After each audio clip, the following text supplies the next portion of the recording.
Hi guys, hi guys, hi guys. Can you hear me?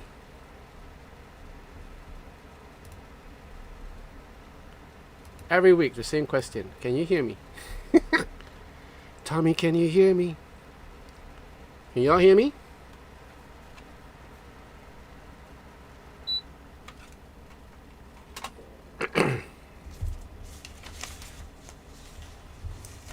Hi Scooter, how are you?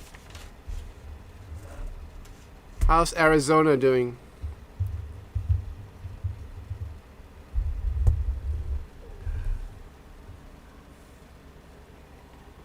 Mama Lama, hi. You're from Denver. Cool. Nightshade, about Reverend per your advice, and it's now Did I ask you to buy a Reverend? Did I? I haven't. It could be. No, it might not be me. I never did uh, never did a review of the Reverend guitar, so I don't know. Maybe someone else. I jack off. Okay. Okay. Cool. Cool. Fat. Cool. All right. Okay. I miss Tucson. I really miss Tucson. I miss the folks there. Hi, Joe McCarthy. How are you? From Washington, Tacoma. How you guys doing? Like, what you guys been up to? Like, I mean, some of your states have like some lockdown and stuff like that. But what do you guys do to pass your time? Min 3. You're from Netherlands. Hi, how are you? You're Vietnamese? Are you Vietnamese? I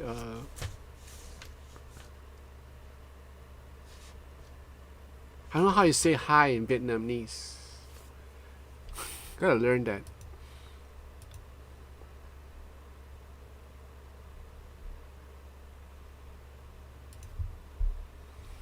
Yeah, feature some of this stuff here. Whoa.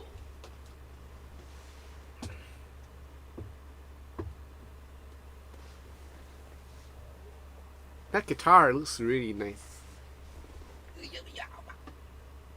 Yeah, we're gonna play a little bit. Xing Chao? What the heck is that? Play guitar and some games. What games are you playing, Nightshade?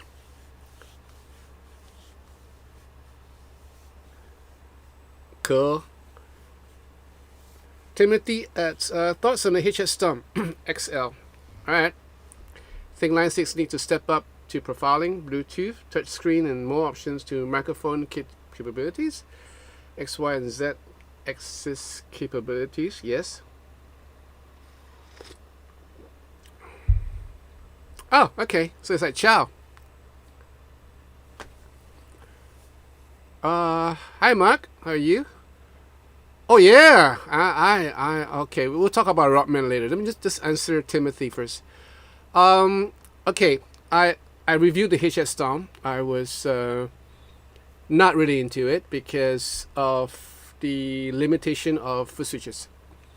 Because the only time that I'm going to use a hardware is when I'm doing live performances, right? Where you need to change patches and change effects and stuff like that. So having like 3 little buttons not going to help me much. And the HX Stomp has half, right? Almost half the capability of the full-blown Helix.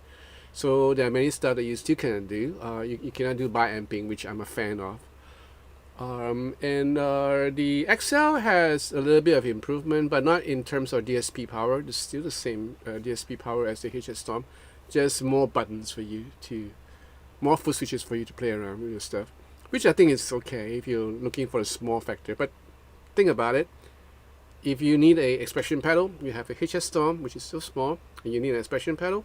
Now you have a HX Stomp XL, which is like, bigger a bit, and then you still need a expression pedal. So in the end, I think I'll be better off buying a Port Go, to tell you seriously, to tell you the truth. Although I'll miss out some of the high definition effects that is available in the HX Stomp. But it don't matter to me because I could still use the Port Go for my gigs, and it's light. It's about this. After all, it comes up to the same size. But I for important gigs, like big gigs, I would not do that. I would bring my Helix. I'm still looking around for the ideal fly rig, or so to speak, which has the capability of doing stuff, which I'm really excited about because of this. I think I showed you guys last week, right? The MG30. I played around with this this week. I didn't do a lot of videos this week, did I? Oh, I forgot. Life's a blur. So I played around with this and I loaded my IRs, which I have on my Helix. And man, I'm impressed. I can get this to sound almost like my Helix. Almost like my Helix. The things I will lose out. Ooh, hang on. The things that I will lose out is probably the bi-amping. In case y'all don't know, most of my distortion sound or solo, full-blown solo would be with bi-amp, meaning 2 different amps, one on each side. So I cannot do this on here. I cannot do this on the HX Stomp anyway. So I cannot do it on Portgo. So the only time I can do it is on the Helix, full-blown Helix. So that's my thought. All right. So Mark, coming back to you. I'm a fan of the Rockman. You know, I used Rockman when it first came out. Well, I was a late starter. I started using Rockman back in 1987? No, 86. 86. I bought my first Rockman, which is like real small. You know, those like a Walkman thing. And it was. Hi Chris, how are you? Oh, thank you for the coffee. So it was that small, right? Like a Walkman, and we were like so excited about this, and especially when I first started doing recording sessions. The guys in the studio was using this, so all of us had almost the same sound. We all sound like Tom Schultz. So I used that for the longest time, and then came the rack mounted stuff, like, you know, the drive, and then you have the choruses, the delays, and stuff like that. I really like the choruses. The choruses are really something else. But on hindsight, when I listen back to the recordings that I did back then, it was thin. It was thin. It was not as organic or as tube sounding as what we can muster out these days. The Rockman tend to be kind of thin, but back in those days, it was like, whoa. And I remember I used to use this until I continued using this until I chanced upon this multi effects called Art, in case you heard ART, in the SGX 2000 or something. And I bought the thing, and I was so impressed with it because it has real tube in it and all that. So that lasted me for a while, and then the Pod came along, and Line 6 came along, and I've been with Line 6 ever since. So yeah. Chekhov, you have a few Vietnamese classmates. Cool. Star Citizen. Wow, that's cool. Giuseppe, yes, hello. My Harley Benton Black Paisley is finally ready. Oh, you were right. Hot Tally by Seymour Duncans are awesome. I'm glad you liked it. And I changed the keys with the Clusen ones. Okay, cool. Yeah, I changed mine to the Harley Benton locking tuner, so it works as well, and it's affordable. You know, it's not that expensive. Timothy traded up from a Portgo to an LT. Cool.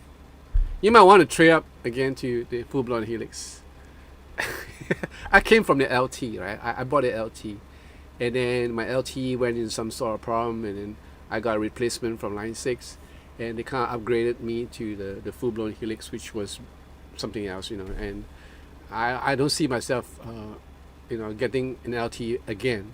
I will probably get the Helix if this thing comes up.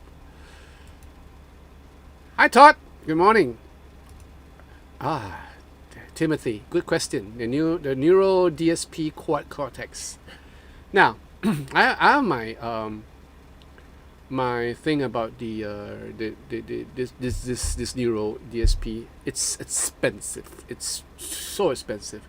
Doesn't have an expression pedal, and it works almost like a camper, with lots and lots of DSP and stuff like that. But how much DSP power do you need?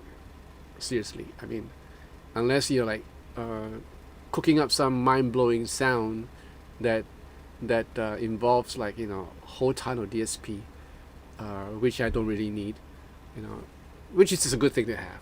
Okay, which is a good thing to have in the studio. But for the amount of money, I think I'll just stick with my Helix. Oh, with the Kemper. I was pretty impressed with the Kemper. So, yep. All right, Chris, are you going back to work? Ah, the Electro. I don't know, man. Scooter, I haven't tried the Electro pedals before. Can't help you. Hi, Kim. How are you?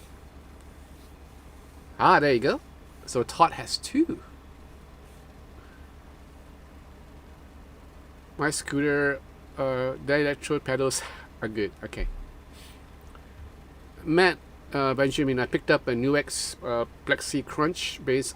Do you like it? Do you like it? Have you been playing on it?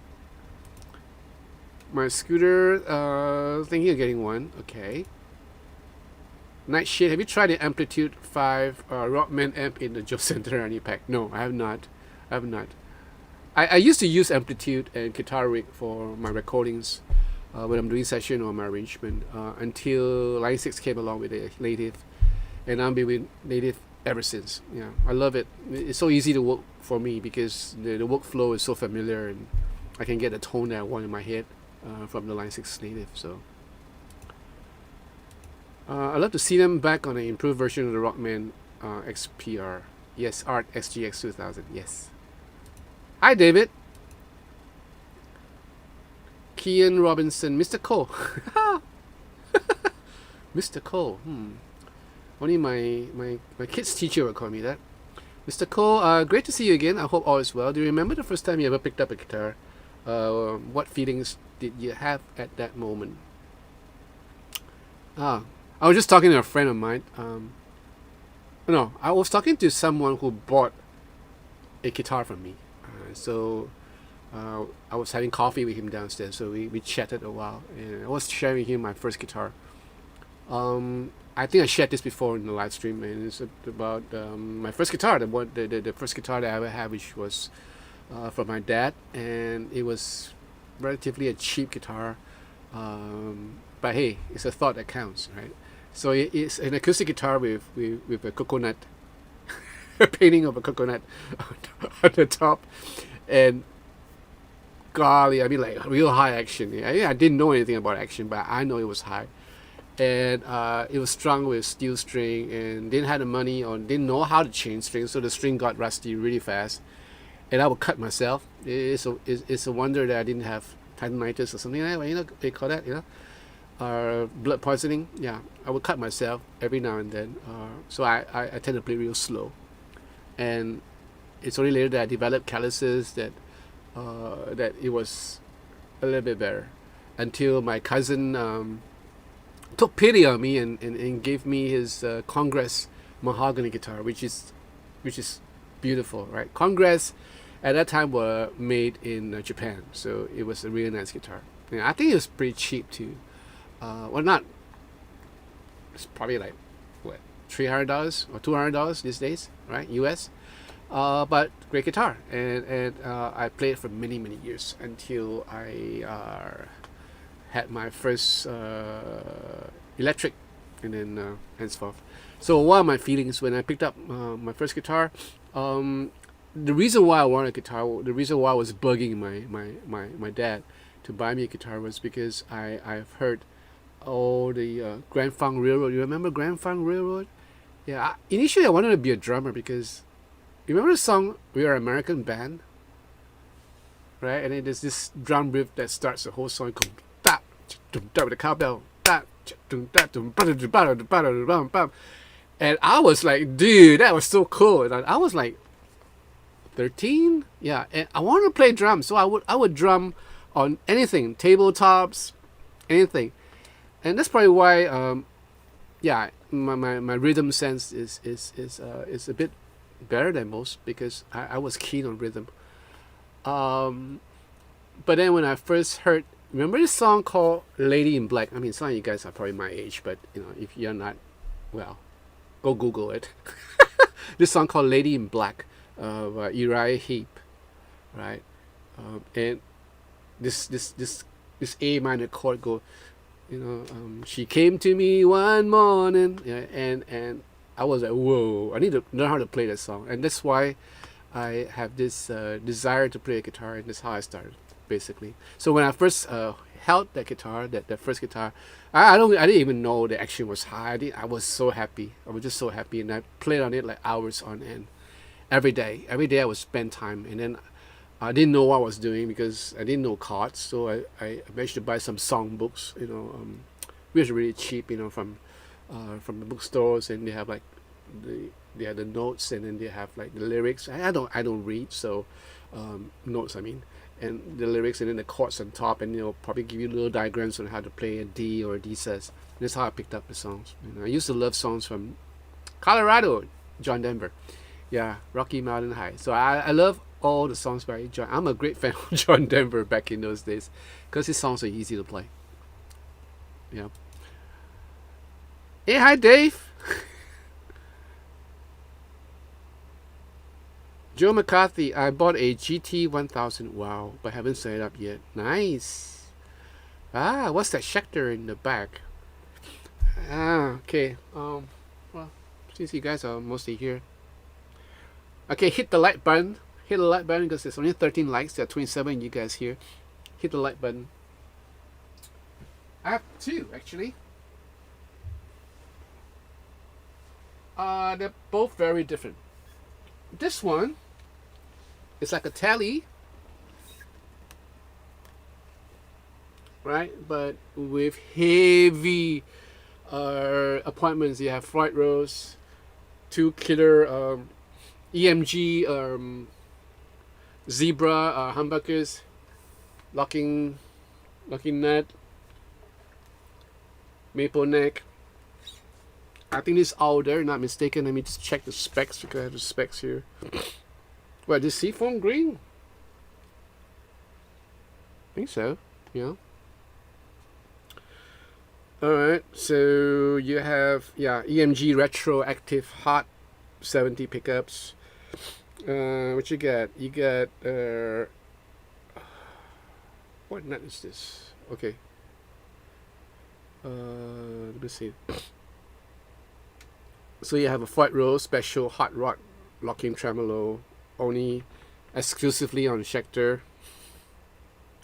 Made in Indonesia. The body is, good lord, what's the body made of? Mahogany. Oh man, this is mahogany. Nice. No wonder it weighs a bit. So this is mahogany body with nice cutaway, very nice form. You have shaving here. All right, looks like a tally. You have a maple neck. What else do you have? Well, most Schecters comes in. All Schecters come in with 14-inch fret radius, so it's really easy to play. Thin C, yeah. And these are not stainless steel. These are like normal normal frets by Extra Jumbo. Yep, Fright Rose with a recess, so you can bend up, no problem. It's been a long time since I played a Fright Rose, so yeah, just hope it stays in tune. We'll take a look at this later on. Right, so lately I've been like trying to create a playlist for Schecter because ever since the Nick Johnston and some of the PT Pro stuff, I was really impressed with the brand. So I reached out to Jeanette in Davis Guitar, and yeah, I just told her that look, whatever Schecters you have, as long as it's not demonic, like you have all the weird names, Demon Riser, Hell Riser, which I did. Anyway, those that seem normal, right? I just want to play them and review them if I can. So she told me about the Fright Rose models because I did tell her that I don't want to play Fright Rose anymore. Well, at least not own a Fright Rose guitar anymore. And I said, yeah, cool. I'm just reviewing. I'm not going to buy every guitar I review, right? Right? Okay, so where are we? Todd, John, have you been able to try out the Boss Katana? No, not yet. Apparently, yeah, I'm not famous enough. Yeah, and it's hard for me to get all these Boss products, because they they they are being distributed by this big shop in Singapore called Sweely. They are the sole distributor for many products like Gibson, the Fenders, um, the Epiphones, Taylor, and Ibanez, and Boss products. So they are a major distributor for all this. Even Music Man are early born Music Man, the Sterlings, right? And they don't have the how should we say it, the how should we put it? They don't have the capability to give out or lend or to on loan instruments or equipment for reviews.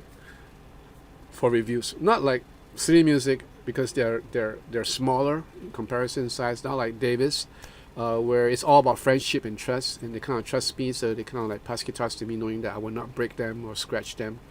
I guess there are a lot of red tape, and it's just not Sweetie. Yamaha Singapore has the same problem. I respect that because they have their way of doing stuff, but at least I'm able to get stuff from Yamaha because they're Yamaha, right? So I'm sure they want to let people know about their products, so it's fine. Sweetie for certain products is a bit of a problem, but not much of a big problem, because there's certain products that Band Lab, which is part of Sweetie, does. So like harmony guitars, some of the Fender stuff. Fenders are they're okay because they actually send out guitars to be reviewed in Singapore.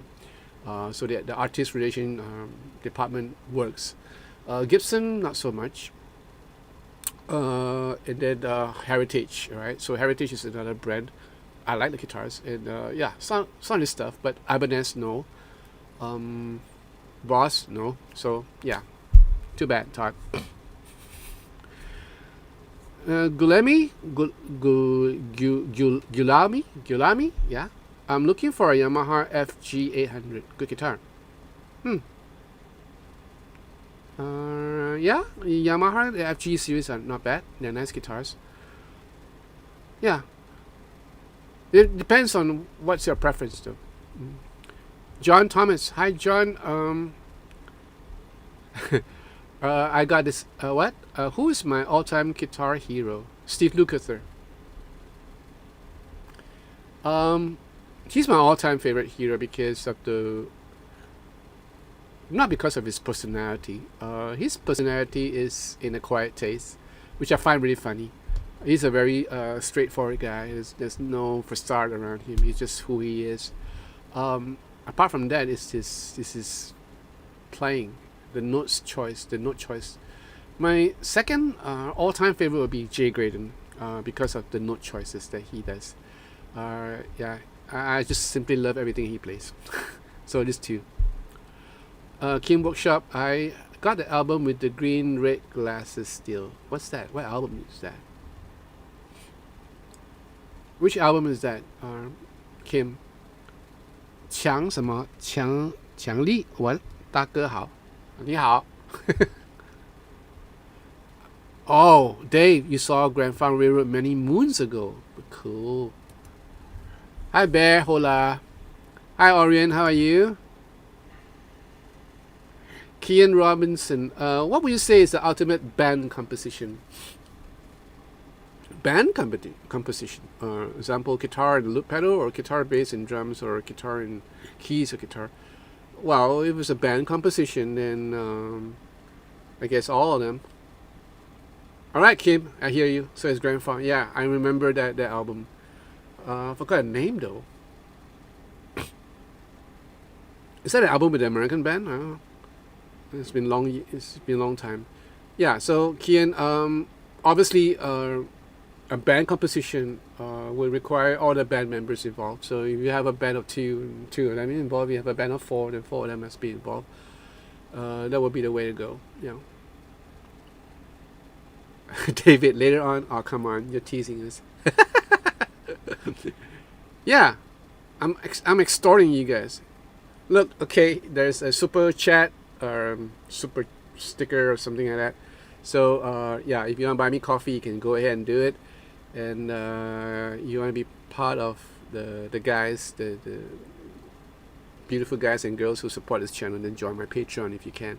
Or in my video description, there is a link to the Patreon page. So if you want to help out, feel free to go ahead. But like I said, you want to buy me coffee tonight or today, this morning, you can do it through Super Chat and Super Sticker. All right. Nightshade, what is your favorite guitar brand? Like in terms of guitar, G&L. Yes, G&L.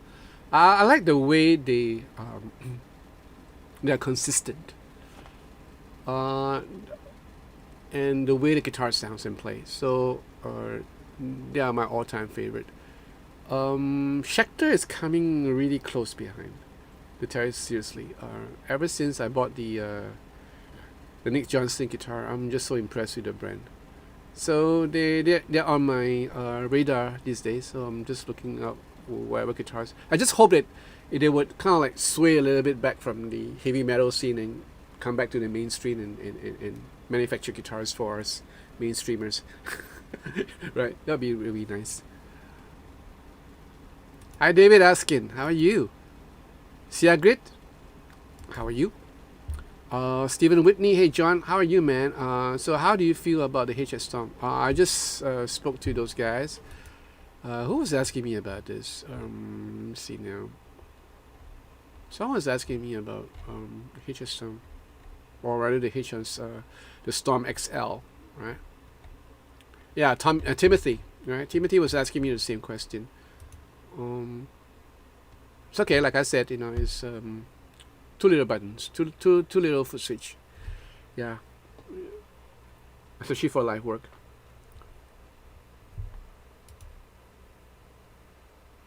Sigrid, love your guitar playing. You rock. Your friend SG.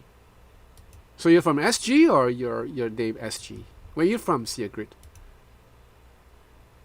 Nightshade Duke is awesome. Oh yeah, he is. He is awesome.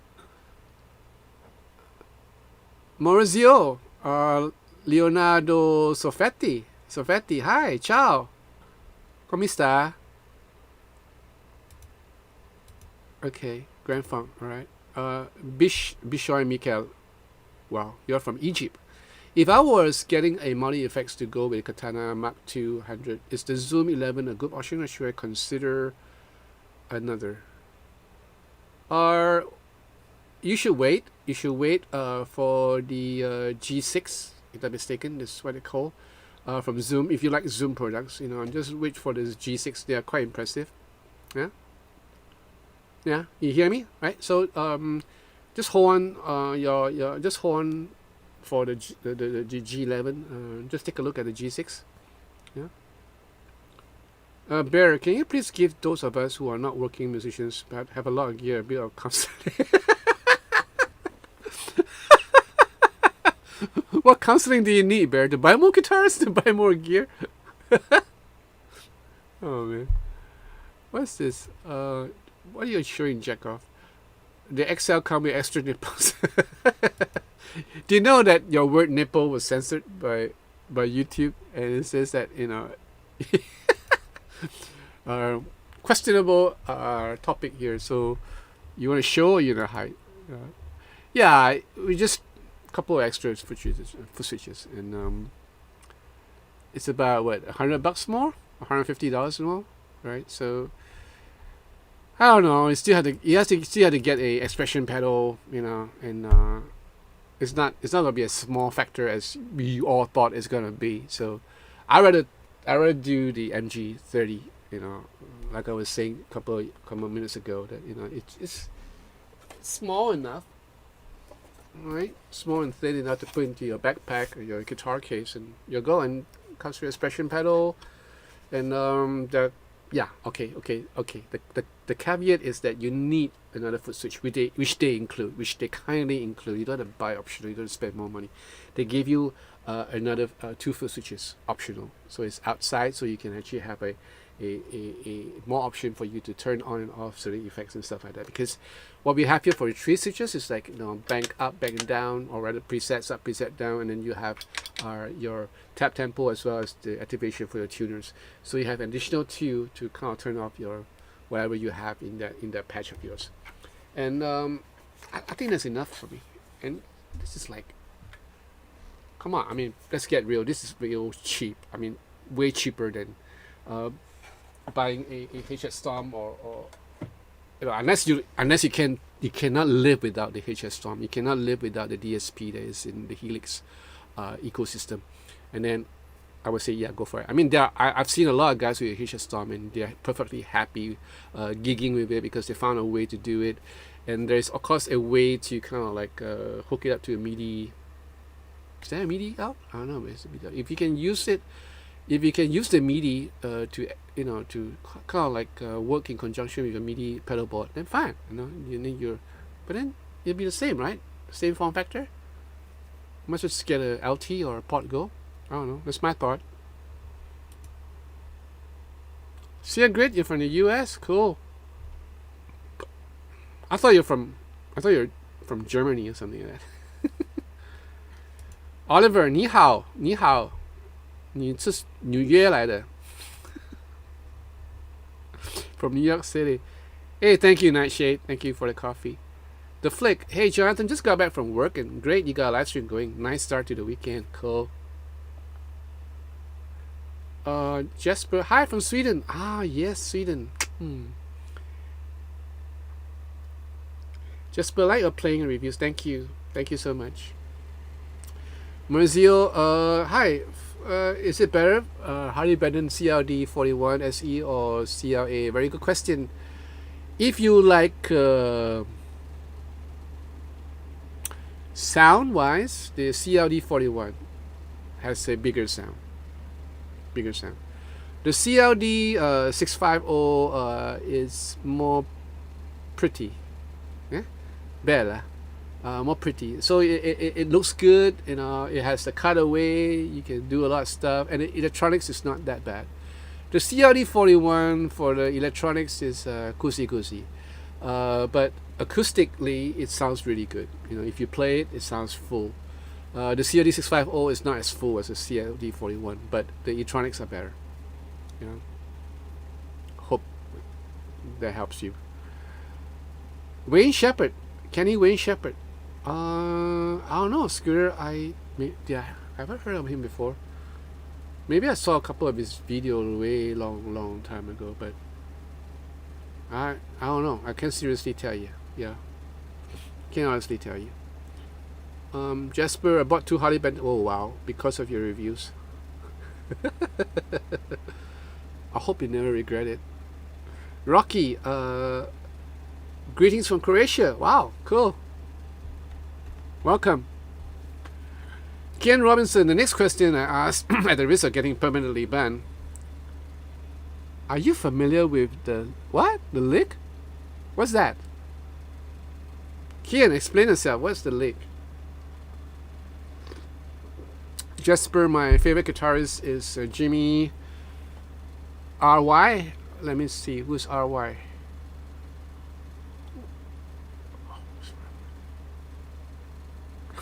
SRV I know, but who's RY?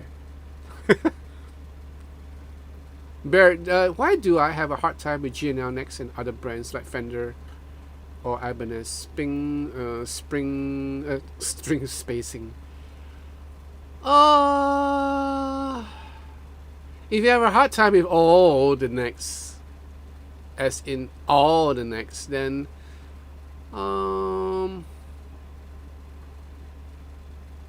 okay, can you tell me, Bear, which brand do you find that is comfortable for you? Hey, what's your dream guitar? I would like a 960 Fender Stratocaster or 961 Les Paul S3. Wow, you have expensive taste. And these guitars would cost a bomb. I'm pretty like realistic. My favorite guitar right now would be a G&L custom made guitar. A G&L. So if you guys are from G&L, if you guys are listening, please take note.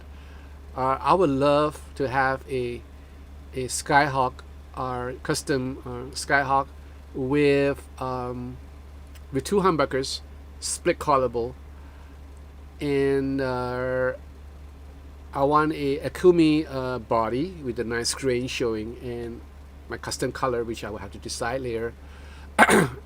And roasted maple neck with a rosewood, a Caribbean rosewood, that would do, or ebony fretboard. That would be my, yeah, that would be my dream guitar.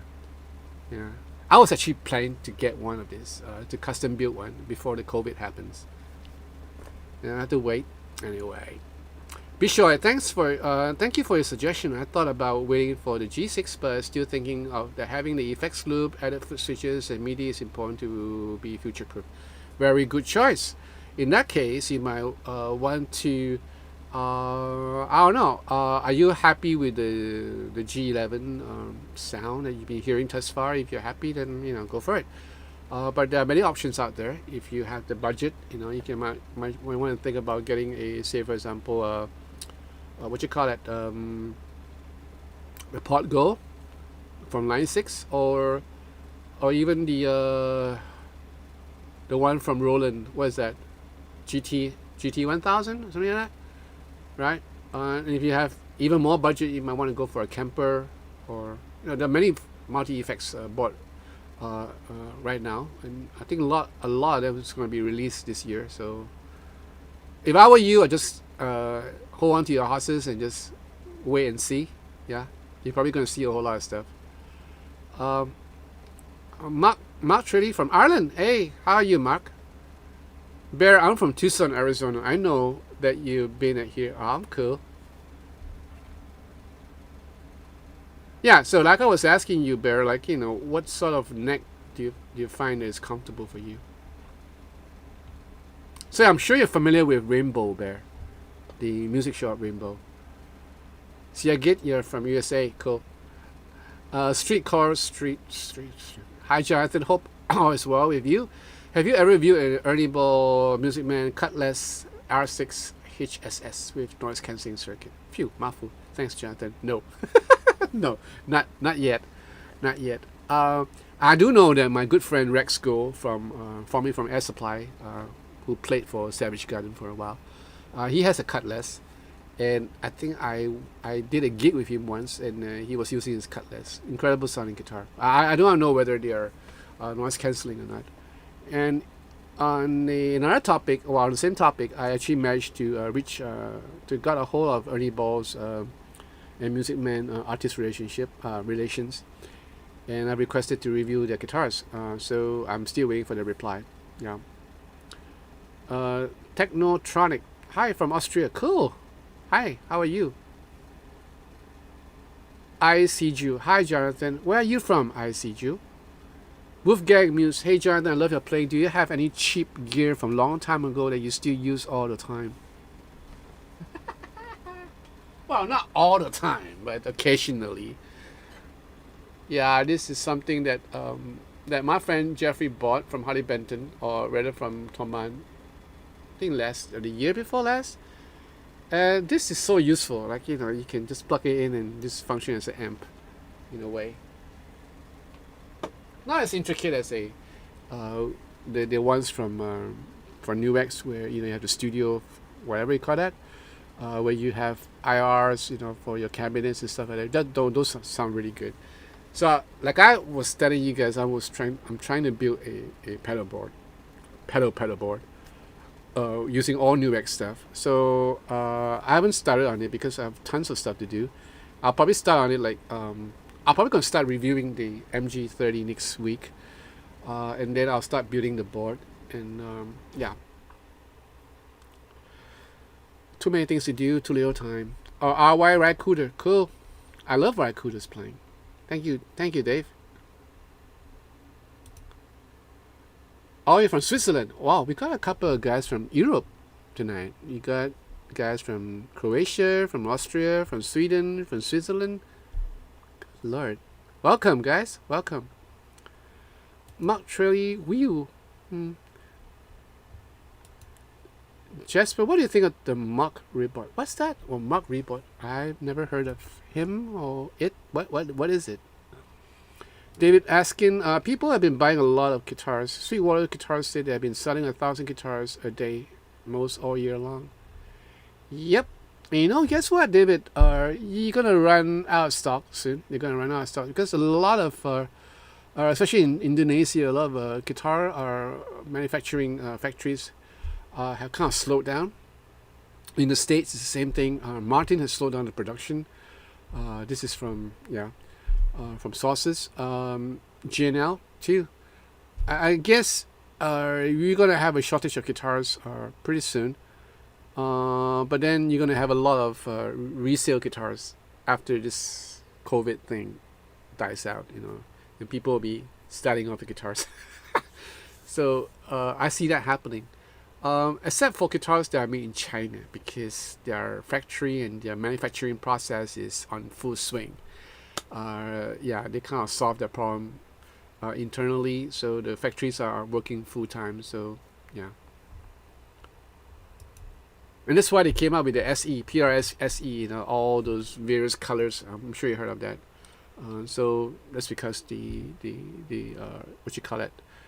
What no? Actually, I'm mistaken. SEs were made mostly in Indonesia. Yeah, and there's some from China, but most of the bulk of it is from Indonesia.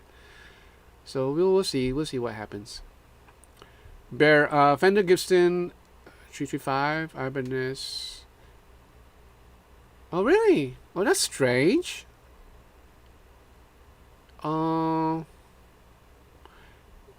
Alright, Bear, that's pretty strange, because G&L guitars are basically based on Fender's nut width. They're not actually bigger or wider. Maybe because everything is so white, like most G&L guitars have maple neck, and and the finish is like kind of bright, and then you have bone nut, and yeah, probably because of the nut, the way it's cut, you may feel it's a bit wide, but I don't think it's wider than a Fender neck. I don't think it's wider than a Fender nut width. It's about the same. Yeah, cooler. Okay. Sia Grit, what's your dream guitar, and are you a fan of Marshall amps or like the JC? Oh, I'm a big fan of JCM 800. Do you like Jimmy or Jimmy? I like both, but I prefer Jimmy Page. Yeah, I mean, well, I was hooked onto guitar around the time of Led Zeppelin. Jimi Hendrix was a bit earlier for me, so I miss out that whole genre. Yeah, but nowadays when I look back at the videos, I'm like, whoa, that dude can play. He's good. Yeah, Jimi Hendrix is a legend. Kian Robinson from Wikipedia, the lick is regarded as the most famous jazz cliche ever. The phrase has been used on numerous jazz and pop records, and is part of several classical. Well, I still don't know what you're talking about, because I'm not jazz trained. I'm not classical trained, so I don't know what is the lick. In recent years, become the internet meme, and is sometimes used for a comedic effect. Cool. Thank you for that. I don't know anything about it until now. Jasper, I only have ST Bullet non-modded for now. So okay. What are we talking about here?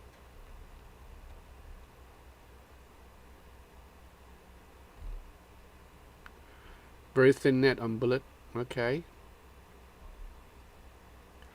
Bear, I love Rainbow guitars. Harvey is the owner. He owns one Jimi Hendrix acoustic guitar. Cool.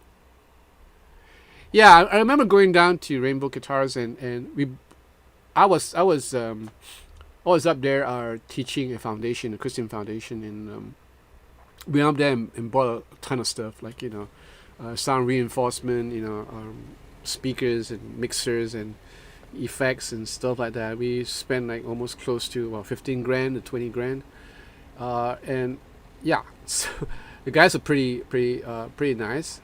Well, that's because of the business that we gave them, but they're generally nice guys. Yeah, and we chatted a while.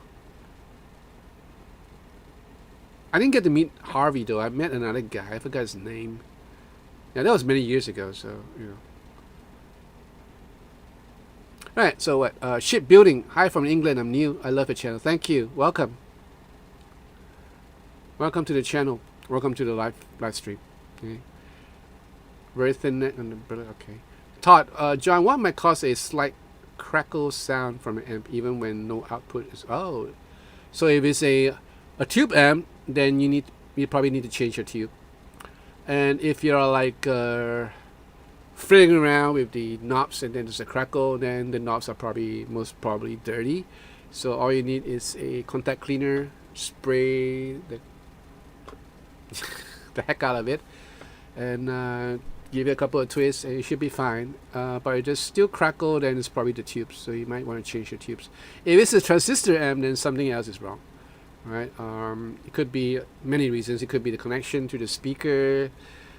It could be a cockroach in the speaker. Don't laugh. It happened before. Cockroaches that got inside the tube, and then inside the amplifier they got burned to death, and then the body is vibrating against and that's how Yeah. Anyway, kind of gross, but it happens. Chris Priest, good morning from Northern California. Howdy. How are you? Our Benno Ocean, oh good lord, Ocean Selm. Benno, okay. How are you? Hi. How do we say? Good lord, I used to know how to say this. How do you say hi in Germany? In German. Oh man, I forgot. Bad. Klaus from Denmark. Yes, how are you, Klaus? A lot of you guys are from Europe tonight. Scooter, could it be the radius? We're talking about a fret radius, right? I don't know. Tom Waits guitarist. Who is this? You guys are all over shock. I can't possibly. Who's Tom Waits guitarist? Oh, Mark Ribbett. Oh, I like him. I don't know his name. So yeah, I like Tom Waits guitarist. So that's Mark Ribbett. Yeah, he's a great guitarist. Yeah. Timothy, John, going to get to the brass tacks here. What is your favorite classic car? Good lord. Okay, I'm gonna tell you the truth. I'm not a car freak. I've never been. I drive, but I drive mostly Japanese cars. I had a Chevy once, but it's Korean made. So yeah, my favorite classic car would be the Aston Martin. Yeah, I can tell you the year, the one that James Bond was driving. Like I said, I'm not a car freak, so forgive me. Let me see now. The flick. Jonathan, is there a big difference in the thickness of the neck on the Strats to the Les Paul Epiphones? Wow. Are they the same size in length? No, different length. The neck on the Fender, it's what is it? It's I might be wrong. Okay, don't lynch me. It might be as far as I know, the neck on the Fenders is longer than the ones on the Gibson. That's why Gibsons are easier to play. The Les Pauls are easier to play. Yeah. Hey, Roddy. What about Roddy Gallagher? Yeah, he flies under the radar when people speak of great guitars.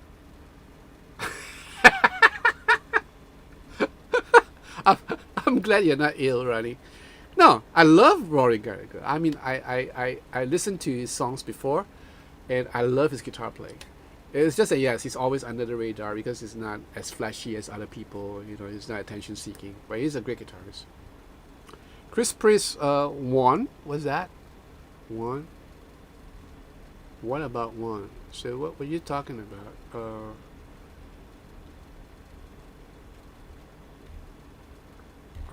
Okay, I lost you there, Chris. What were you talking about? Esther, hi, Esther. Hey, Esther, I got something to tell you, but I don't know whether I should tell you right over here, or maybe I'll just message you. We are holding well, I don't mind telling you guys, but you guys are in the States, so you guys can't attend. And I know some of you guys are not Christians, so it don't matter. I love you. We're having a sort of a Christian worship workshop somewhere in the tail end of the month. So I was thinking whether you want to join us, Esther. Yeah, I said it in public. Thank you, Chris. Thank you so much. My scooter, yes. All right. So yes, okay. Bear hollow gets. Ah, that's yes, that's it. We gets. Yeah, we gets right. We gets. Check off any custom electric builder in SG that you recommend. I've heard of Amiya guitars, but I haven't seen any reviews. Also a 2K-ish budget. Well, guess what? You know the guy that I bring along, as a guest sometimes, Wayne, right? He builds his own guitars, and they're very nice. You might just want to reach out to him, right?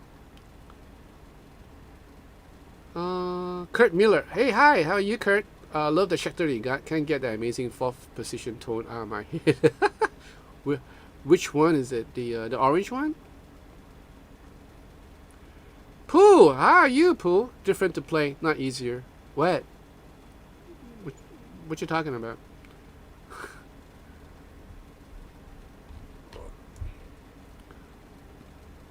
Alright, so what is this? This is like luminous yellow, right? This is what you would probably look around when you're cycling in the dark. This reminds me of the highlighter. You know, when you highlight certain verses in the Bible. What is this? Okay, let me give you the model for this. Hi Julio, how are you? Okay, this is a Sun Valley Super Shredder. FRS, Fried Rose, right? So, Indonesian made. This is birch green. Right? Ebony fretboard.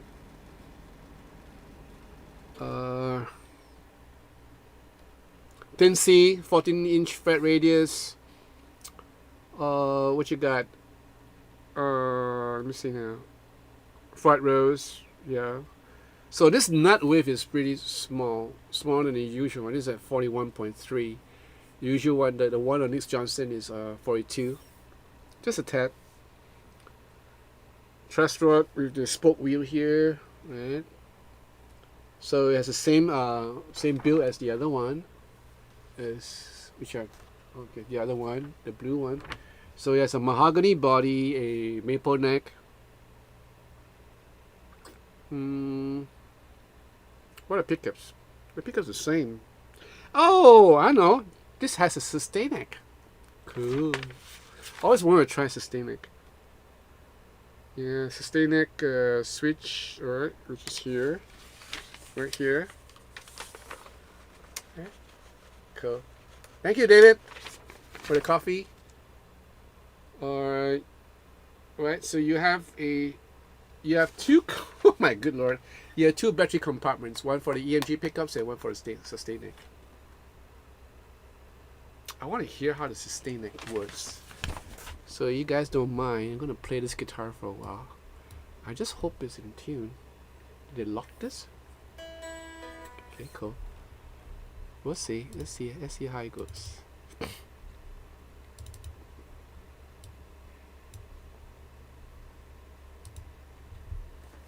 Okay. Okay, this is the first time I'm playing this guitar because it's in the case, and I was planning to do the review next week.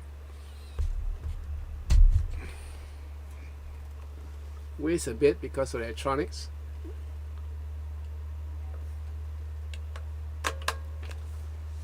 Right, let's hear how it sounds like. Hope I'm not too lag because I'm running out of memory. Come on, okay. Okay, I hear something. Do I hear something?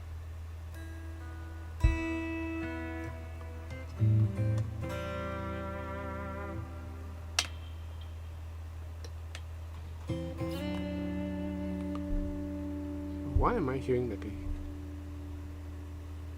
No, it's Indonesian made. A lot of too much king. Okay. Right. So help me out, guys, because I haven't played on a sustain neck before. Alright, see you good. Take care.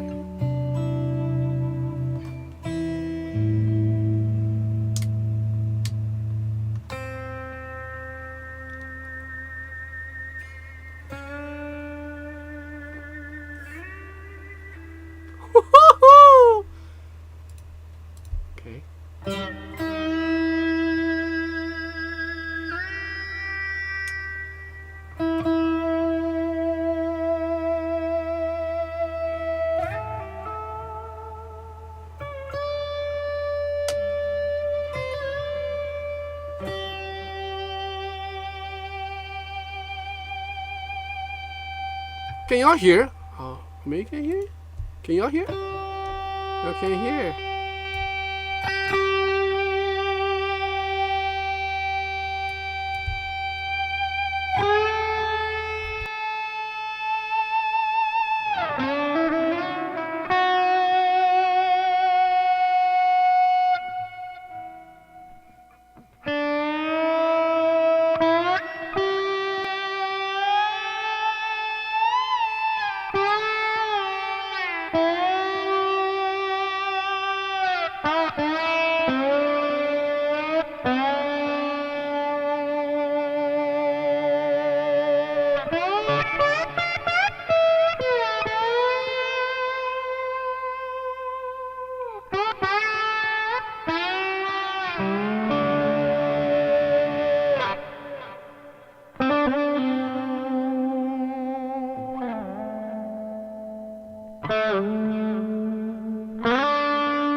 Interesting, really interesting. So this is a sustain neck. I might just want to have one of my guitars fitted with a sustain neck, even with a clean sound, you know. Hi, Ilion, welcome.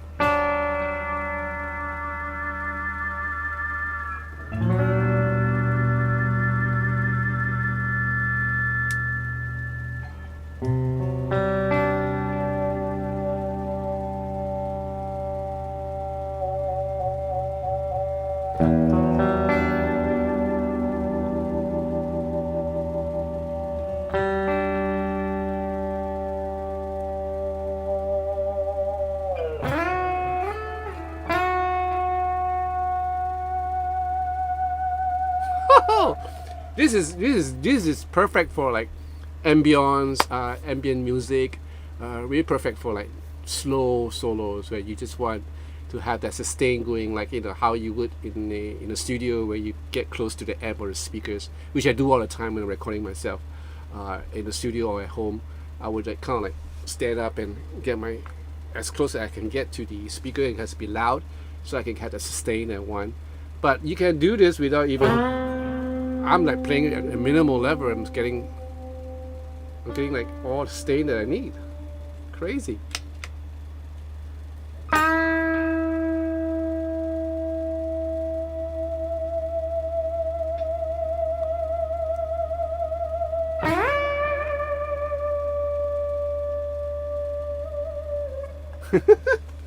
Anyway, in regards to your question, how does it work? I'm guessing. Okay, I'm not too sure. There's a magnet at work. So it's like kind of like oscillating the string in such a way that it just sustains. Just like an E-bow. Have you guys heard of the E-bow? Have you ever played on one? So I think, okay, I'm just going on a limb here and just trying to explain myself. That yeah, it's working on some sort of the same principle as the E-bow.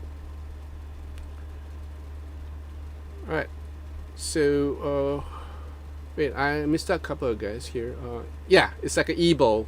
Ah, so I was right. Thank you, Pooh.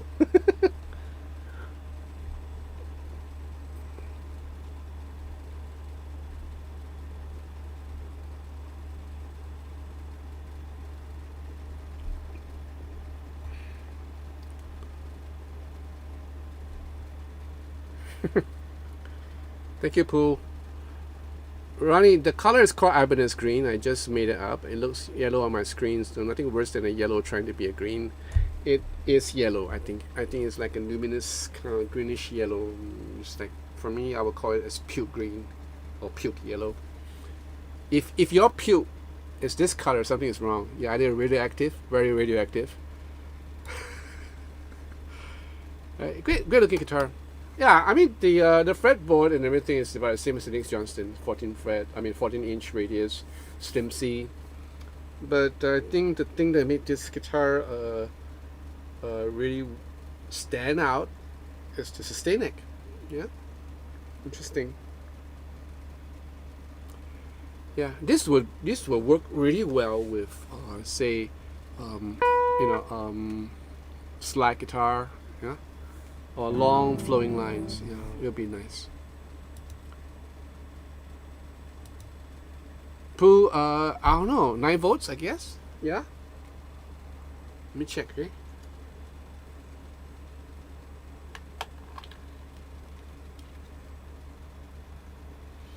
Yep, they're both 9 volts. Confirm. Not 18 volts. Yeah.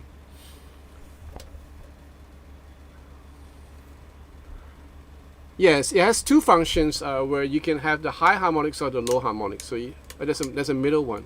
I didn't play around the middle one. Dang. Right. So this switch is for you to turn.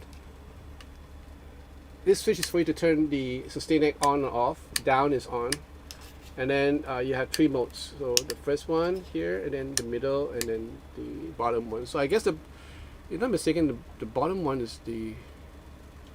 I don't know. I gotta play with it again. Todd, yes, we hear that beautiful sustain right and the threshold of feedback. Yeah, sounds good, isn't it? Love you and that Schecter. Badass. David, yeah, we hear it. Power sustain. Cool. Sustain is sexual. Whoa, my good lord, Patrick. Patrick Purdy now. Sustain is sexual. Really nice. Okay. Kurt Miller, do you feel like you missed the Floyd when you play it? Not really. Not really.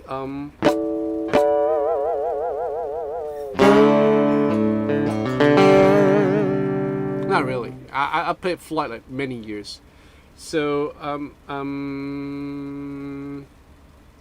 look, if I were to play like real heavy stuff, like there's a whole lot of whammy and a whole lot of fast riff and stuff like, yeah, probably I'll be comfortable in playing the Floyd. But these days, with the pop concerts that I do, we starting to get to do such a heavy stuff.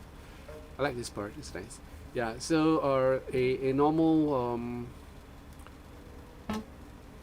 Vega Tramp would suffice. I love the Vega Tramp for its simplicity and the way it just works. So, yeah, I prefer a Vega Tramp to a Floyd Rose anytime. And with the Floyd Rose, everything's gonna feel a little bit more heavier. And when you're changing strings, it's gonna be a pain in the ass. And then you have this part where you have this string bar. Yeah, the more things you put on against your string, the more you're gonna like cut down the sustain.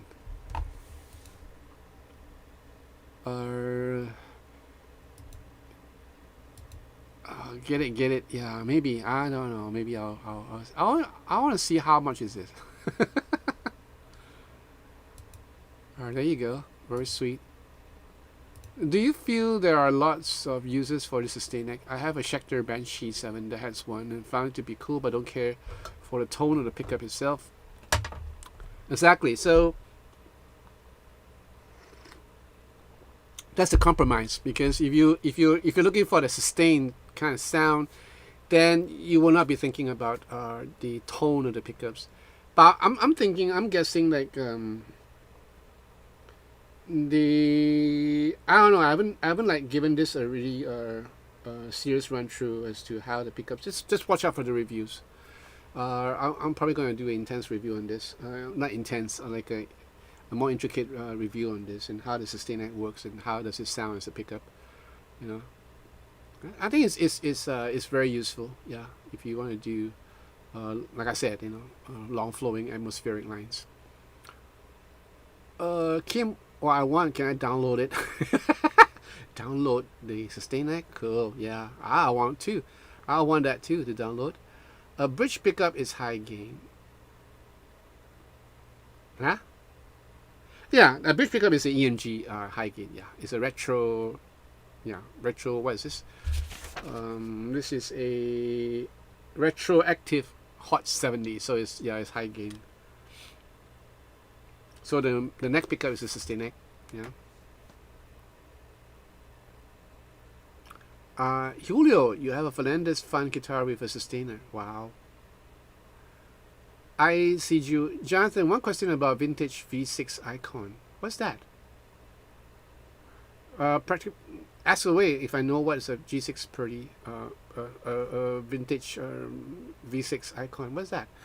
Patrick Purdy, I think once you found your tone match with the sustainer, you may never want to play anything else more.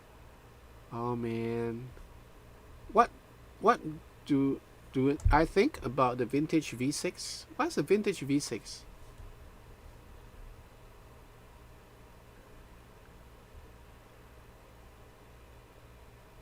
Densho, thank you. Oh, you're welcome. So what? Kim Workshop price? Well, I'm guessing like all right. This one is pretty cheap. This is about 1,001 Singapore dollars. Okay, Google. How much is 1,001 Singapore dollars in US dollars? 1,001 Singapore dollars is approximately 750 United States dollars and 19 cents. So both these guitars are 750 US.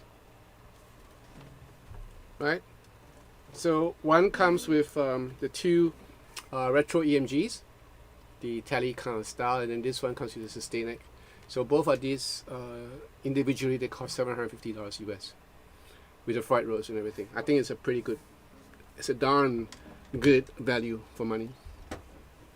Yeah, but I won't be getting because these are like shredded guitars, and these are like guys who will shred all night long. Yeah, and that's why you need all this whammy bars and recess and fried and everything, so you will go out of tune.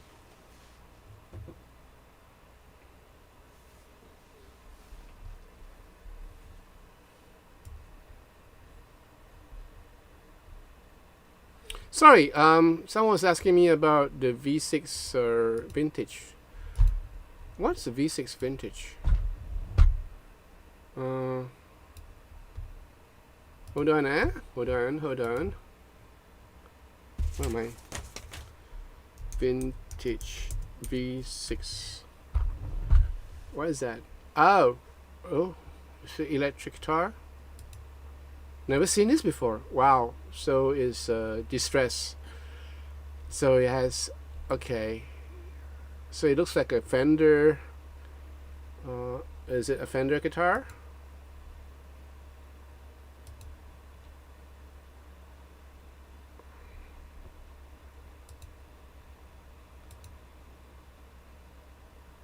Oh, okay. So they're from Wilkinson.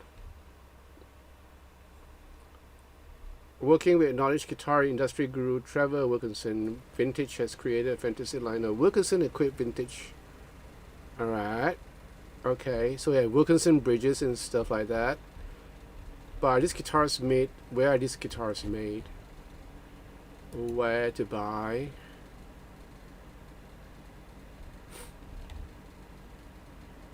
Alright, in the US. So there's a lot of shops in the US that sells. All the way down to Melbourne, Australia. Where else? Portland. So none in the United Kingdom. So I don't know. Are these made in the States or what? You guys have any idea? They are pretty cool looking. They're just like normal Fender and Gibson clones that we were seeing.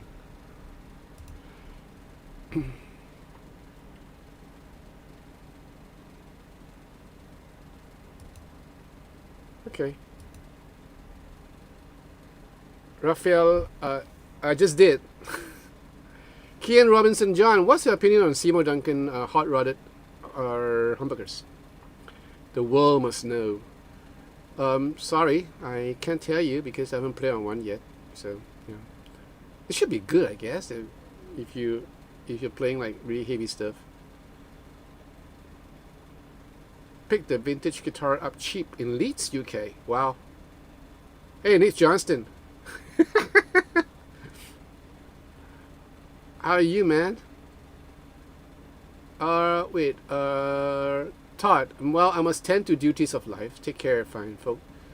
Have a great night, John. Okay, Todd, you take care. Good question, Jack. Mionis. I have not tried any Mionis guitar. I have a friend who, well, Casey, the bassist in the live stream band that I'm playing with, has a Mionis bass, and it's a killer bass. I haven't played on a guitar yet. Yeah, would love to though.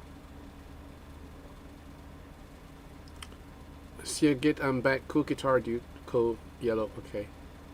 I love the yellow Schecter. Yeah, it looks nice. Pick the vintage guitar up cheap. Okay. What's the first? And Michael MC. Hi, Jonathan. What are your thoughts on FGN guitars? Have you tried any? The Elite looks like a nice T style for under 1K US. No, I have not tried on it. I haven't tried any FGN guitars. Yeah, I mean, I get questions like I get questions like I know you guys are going on a limb and just posting these questions to me, but sometimes questions will come when I'm doing, say, for example, one of these Schecter guitars, and they will ask me, how do you find this guitar compared to another guitar which is like a brand that that's not widely known. I'm not a guru here. I'm not someone who have played all the guitars in the world. Thank you for for thinking that I'm such a guy, but I'm not. I'm just like you guys, or maybe some of you guys have tried more guitars than me. So I'm still learning as I go. Like I said when I first started this channel, that I want to learn, and I don't mind you guys telling me in a nice way, of course, teaching me, and we can learn together. But there are many brands, like for example amps, and they will ask me to compare to a brand that I never heard of before. Yeah, so I cannot answer the question because I haven't played this products before. Christian Wesley, I hope that's correct. Christian Wesley. Hola, Jonathan. What do you think about Vox amp and Japanese square guitars? Vox amps. Okay, I just had a conversation with someone regarding Vox amps, and I like the amps. I like the tube amps. I like the OAC 15 and 30s. They recently came out with all those new tube kind of stuff, like you have like what Line 6 has been doing all along, a long time ago, which never really took off. Those modern amps and stuff like that. But I must admit the new tube Vox, the technology does work in many ways. But I'm not really too much of a fan on this kind of amps because I can probably get the same thing with my Helix Native through my monitor speakers. If I want to buy an amp, if I really want to get rid of this amp, which will get rid soon. Any takers? Alright, so if I want to get rid of this amp, I will want to buy a tube amp. And I want to buy an amp that is versatile. And the amp that I'm eyeing at is the Fender True Tone Twin Reverb. Yeah, that's probably the amp that I would get because it suits my purpose. I don't have to play really loud to record it, and I can actually just record it directly to my door if I need to, which defeats the purpose because I can use my Line 6 anytime. I don't know. I sometimes I just want to have an amp here where I can just pick up my guitar and plug it in and just play something and just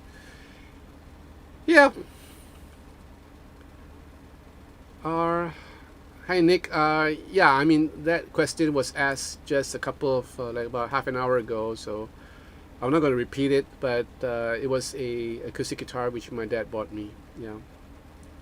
Michael MC. Hi Jonathan. What are your thoughts? Okay, we done that, right? Okay, I'm good. Okay, hola Jonathan. Where are we? Check off. I stand boxes. You stand boxes. And regards, Christian, to your question about Squire. I love Squire, especially Japanese made ones, which they don't do anymore, I think. Maybe limited models. But the Japanese made Squires are really good. Yeah, they're really good. They're that good. You know. So if you have a chance to get any one of those, go for it. Yeti Matse. Yes, hi. Where you from? Nightcat. Segit Seymour Duncan picks. What's your take on it? Picks? Seymour Duncan picks? I don't know. I haven't tried that yet. Do they make picks nowadays? Kian Robinson, is cereal soup? Why and cereal is not soup. Next question, is cereal actually a stew? Why and why not? Alright, Chekhov, you should check out Ranka and Thanakon. They're the custom builders making skew stuff for like half the price. They sound like they're from Thailand. Are they from Thailand? David asking, looking to pick up a Rode NT1 mic, the newer one. Have you tried one? No. Okay, Nightcat, you're from Germany? Yeah, okay. Wunderbar. Guten Morgen. Guten Morgen and guten Nick. Yeah. Okay, David, I like the Rode mics, but what are you specifically looking for? The specific usage of this mic. Is it for vocals or to mic up an amp? Pray tell, so I can help you further. Andrew Cordell, before buying an amp, check out the Tone King Imperial Mark II. Ooh, nice. Alright, Andrew. Now you got me interested. I'll bite. What's a Tone King? Is it going to be expensive? What is it again? Tone King Imperial?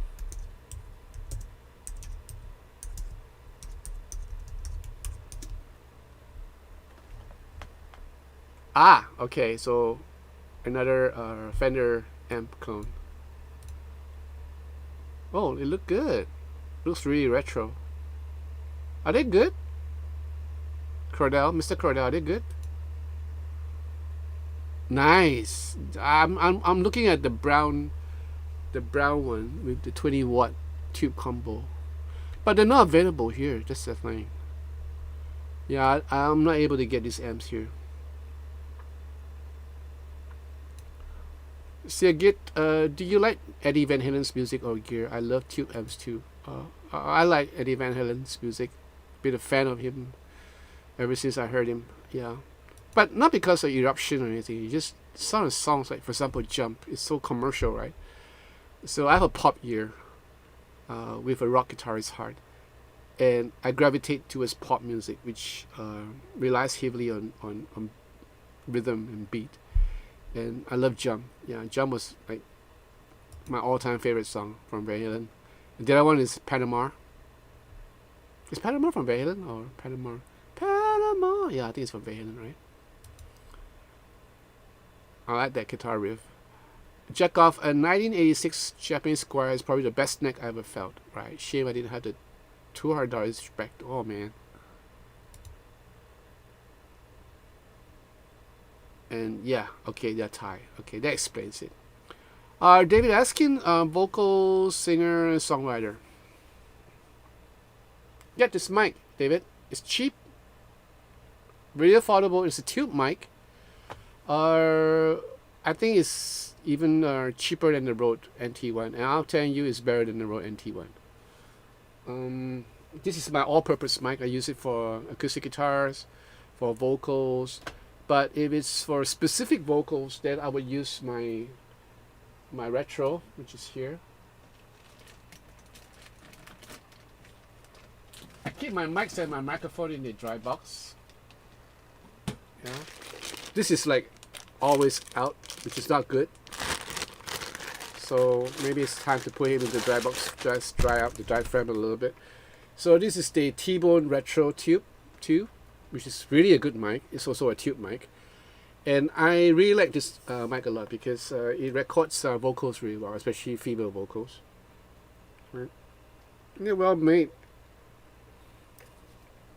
So you might just want to check them, and they're not expensive. It comes with a nice case, you know, a box, a wooden box, and with the shock mount, yeah, stuff like that. Ottoman has Tone King. Okay, I'll check them out, Klaus. Thank you. But I need to play it. I need to hear it. I won't commit myself. Yeah. Or Kian, you and Mr. O'Rourke can probably form a band.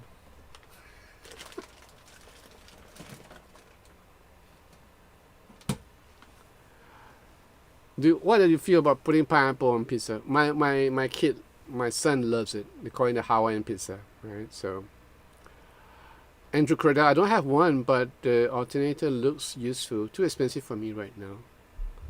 Okay.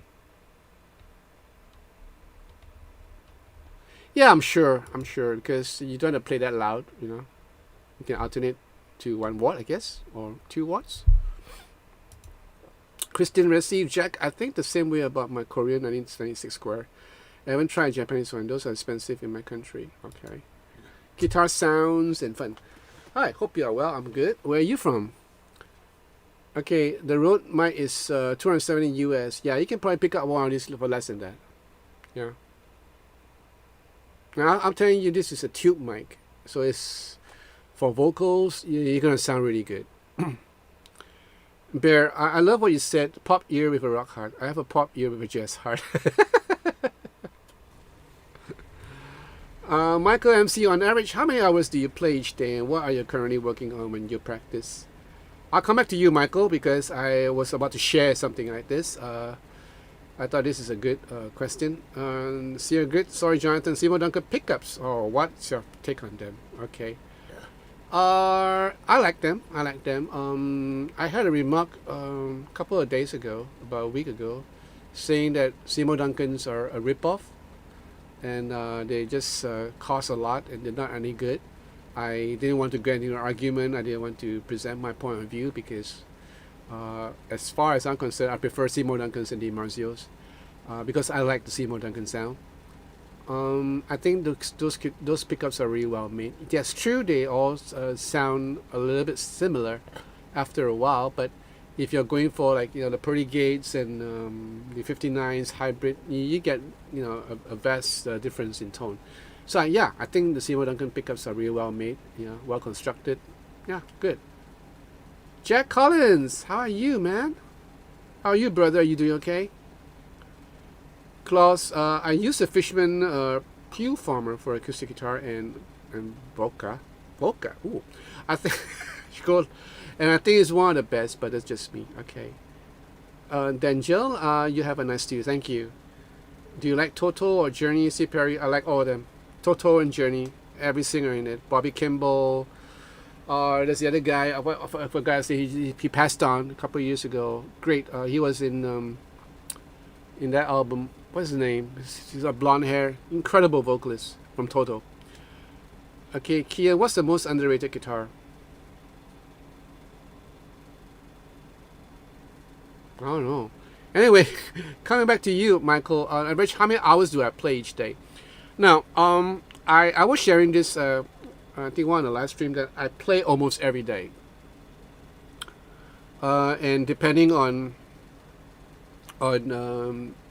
the guitars or the stuff that I'm reviewing, I would play from a range of from electric to acoustics to, you know, whatever. So I do play every day, and that's my regimen. To work out stuff, I stopped doing that many years ago. But I still do that. Like on what day is today? Today is on Friday. Today's Friday, right? So yesterday I didn't do any videos. It was my day off. Yeah, and I spent the whole day, well, basically watching TV and play guitar. and not doing reviews, just playing guitar. So I sat down here with my Nick Johnston orange guitar, and I just kind of play it. And I decided, hey, since I'm playing it, I'm gonna just create patches for myself. So I created 4 patches on my Helix for the Nick Johnston SSS, single. And I like what I'm hearing, because the Nick Johnston has a very different tone in their single chord pickups, and I really love these tones. But they are a tricky bunch, because if you were to have your normal setting for like the other guitars, like for my other Strat, it would not work. It would sound too brittle. So I have to kind of play around with the EQ and also the gain structure, and kind of get the sound that I wanted without me tweaking down. And I still had the option to lower down the treble so that you get that sweet tone, that woman tone that some of you guys were talking about last week. So yeah, I managed to get that. So I created 4 patches for this for my live gigs, and I like what I'm hearing. So yeah, I just can't wait to play this guitar again live, which I probably will very soon.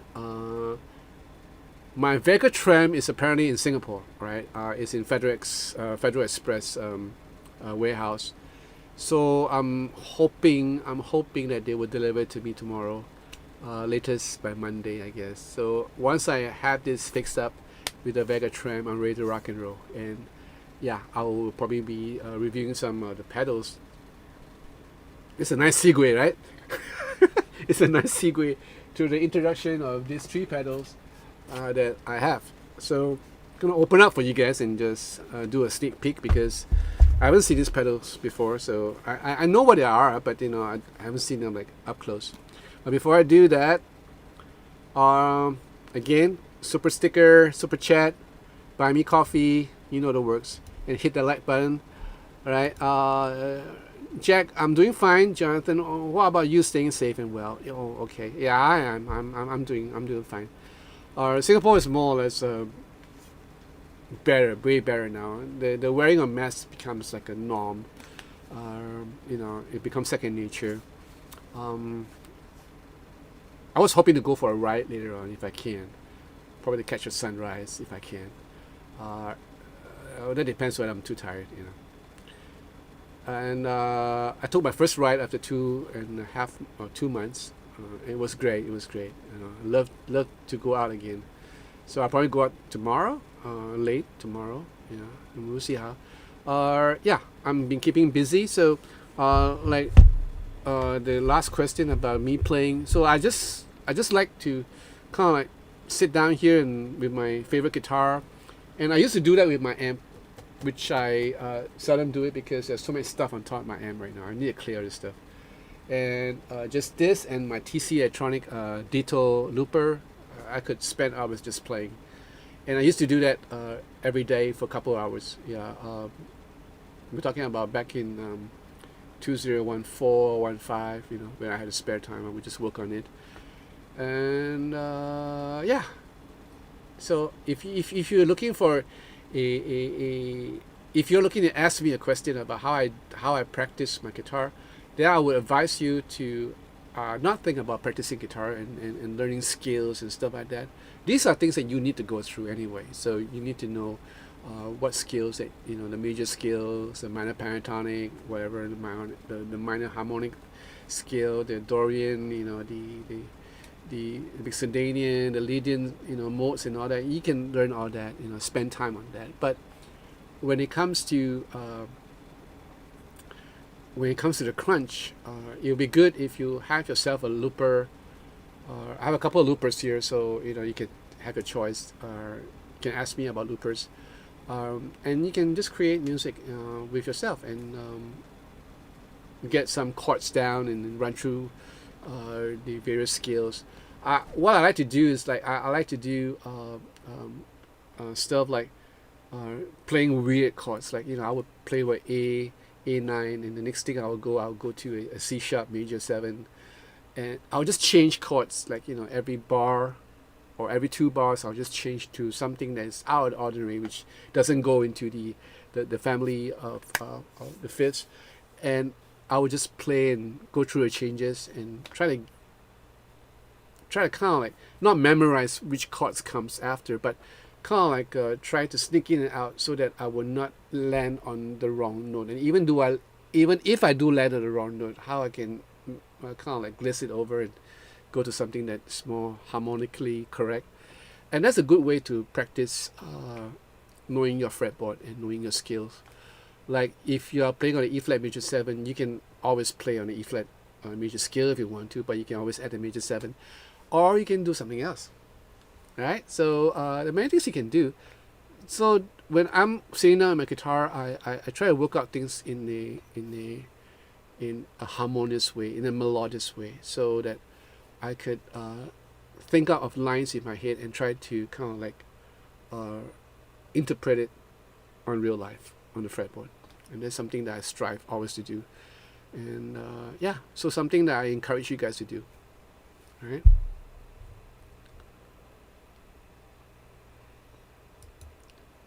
Bear, I have a GNL Legacy HSS all black headstock too. Ooh. What do you think of the Tribute Legacy with the HSS configuration? I think they're okay. Yeah, I think they're okay. But like I said many times, is that for GNLs, for me, if you have the money to spare, I would rather you go for a Fullerton Deluxe. Okay, this is a mighty pretty pedal. So cool, right? It's like a work of art. This is good lord, what is this? This is like a toy. This is Lingon Berry Overdrive. Smallest overdrive I've ever seen. This is like a mini pedal, right? So you have a volume, treble, and drive. In, out, power switch. This is like a mini pedal, right? I like the design. Design is so cool, right? So cool. Where is this made? Lingon Berry. Right. So okay. So Lingon Berry. Where there's no instruction manual. There is. Japanese. Go figure. I should have known. Yeah, these are made in Japan. Nice looking pedal.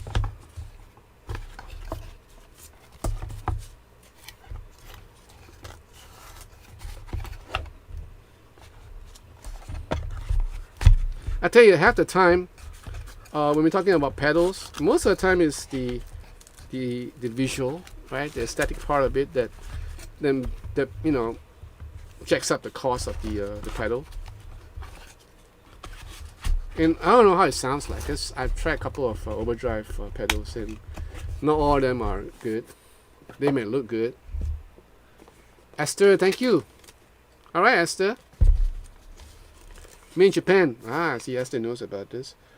Oh, I will slide out from here. Okay. So, is this from Janet? All right. Now, what is this? You have a USB cable.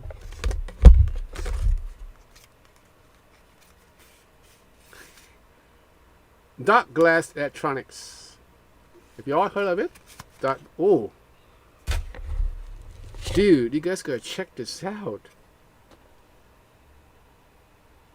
This is like something from space. As XLR out, there's a LED display, I think. I don't know what the heck is this. 2/4 inch out with USB and a power switch. What in the world is this? Speaker out. Oh, so this is like an amp thing? It's a cabinet simulation, alright, simulator. So you phones 1 and 2, so you can plug into two headphone jack, yeah. So you can actually play it like or this is made in Finland, right? Made in Finland, smells good, smells like a new Mac. So what this is like for jamming or what? Oh, I'll try this. I'll bite. Cool. Interesting, right? So today we have a chance to kind of peek at some of the more interesting pedals. Okay, another one from Gooseberry. What's this? Is this Gooseberry? No, what is this?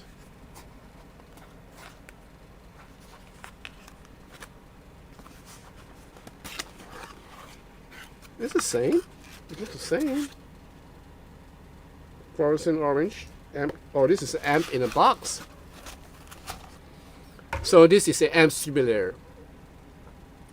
So I guess this and the element, it might just work if I could just have the ultimate amp and cabinet simulation. Interesting. So I have a presence, master. So there's no tone. So there's only so much you can do. All right. Cool. Okay, we'll give this a go and see what happens. Interesting, right?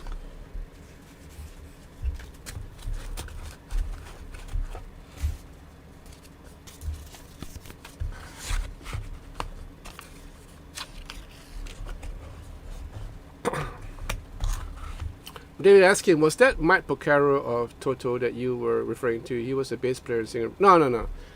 He was the singer. I forgot his name. What's his name? Come on. I have to know his name. Or else or else it would be bugging me the whole night. Okay, I'm gonna.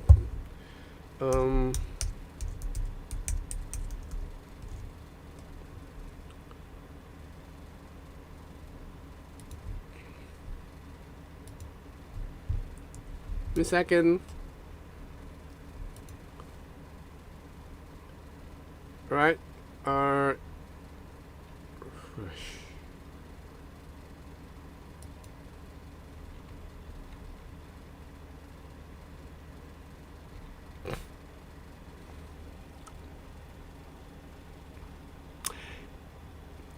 Fergie Fredrickson. Remember him? He's from I think he appeared in only one album, and that is Isolation. The album Isolation. He's one of the most impressive singers, apart from Bobby Kimball. I mean, I love all of them, like Joseph Williams, Bobby Kimball. Bobby Kimball was the one that stole everybody's breath away when he first came out with Hold the Line. But Fergie Fredrickson is like, oh man, he's got an incredible voice. If you had the album Isolation, check out the song Angel Don't Cry. Incredible vocals.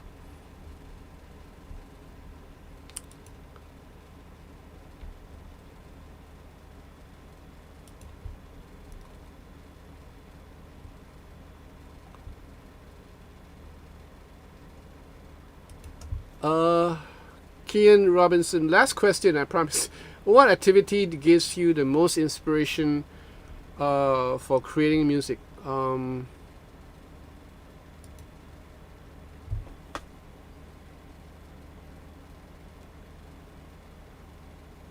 I guess listening to music. I mean, it's like a no-brainer. It's like a duh thing. But listening to music leisurely it gives me the push, to kind of like think out things. But I will not do that while I'm listening, because it's a curse of every musician when they're listening to songs, especially new ones.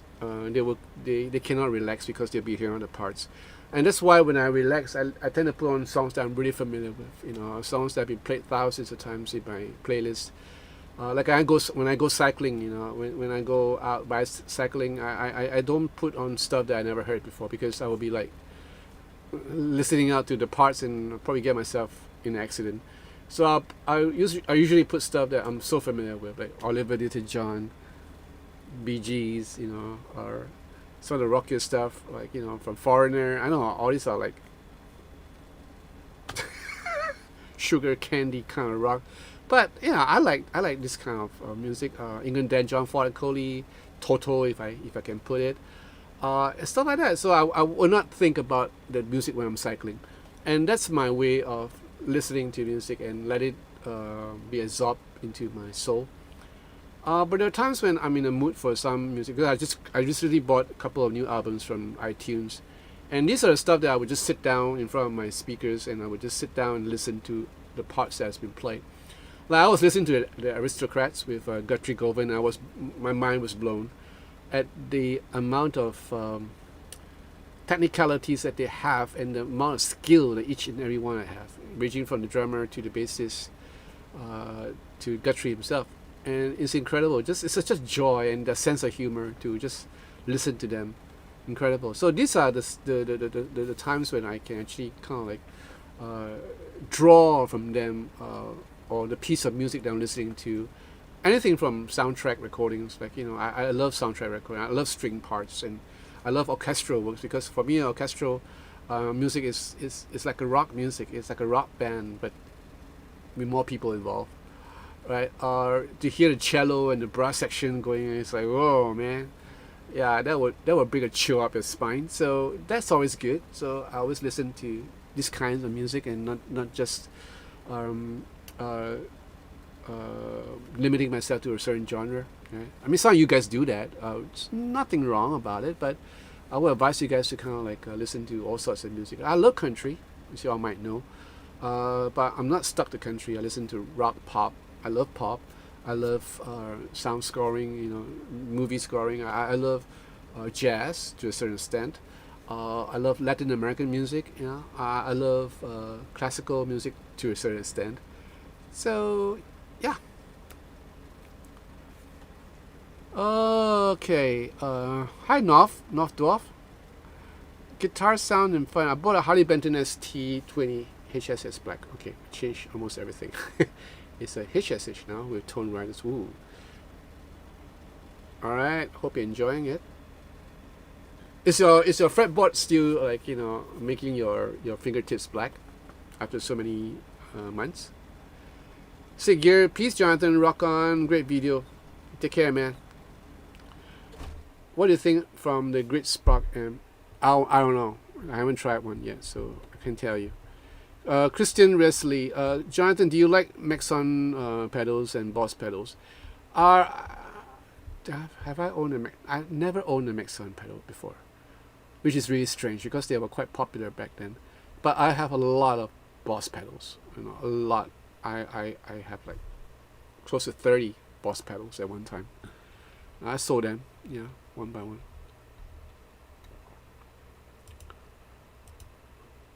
Okay. Alright, Screw, you take care.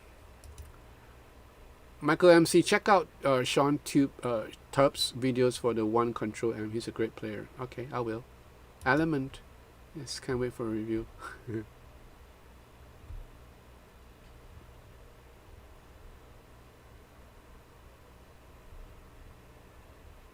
We're at 15 more minutes and I'm calling it a night. Yeti Matse Nightcat. Jonathan, which Langley model do you use? I have a Langley 100 watt. Wow, since the early 80s and it's solid as rock. Yeah, the old Langleys are really nice. This is part of the old, and this is a VC15. This is made in the UK. You can't find them. I have a Cub outside, right? It's a tube amp. I think it's made in China. I'm doing a review of that soon. So I don't think this is going to sound better than this. I might be wrong, right? So this is a great tube amp. But it's dying on me. I retube, but yeah, the controls are a bit wonky, so I don't know. That's why I'm in the market for a new amp. Alex Wexel, hi John, how are you, Alex? How are you doing? Jackov, not sure if you heard of this news, but in Myanmar, Facebook, Instagram, and Twitter have been banned because they're the main sources we use to gain international attention. And Facebook is the main news source for most of the people here.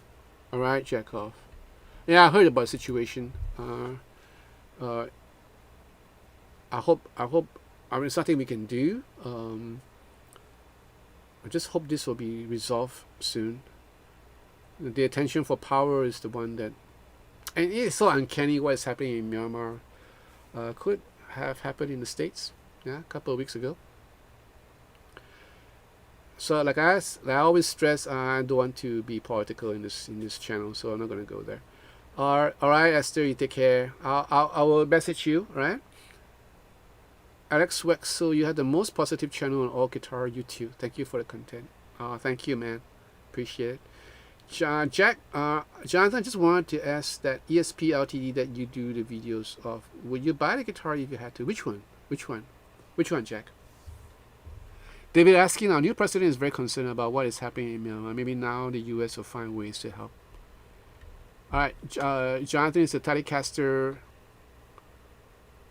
ESP Ltd. The Ron Wood. I'm talking about the black Telecaster. Would I buy the guitar if I have to? If I want to?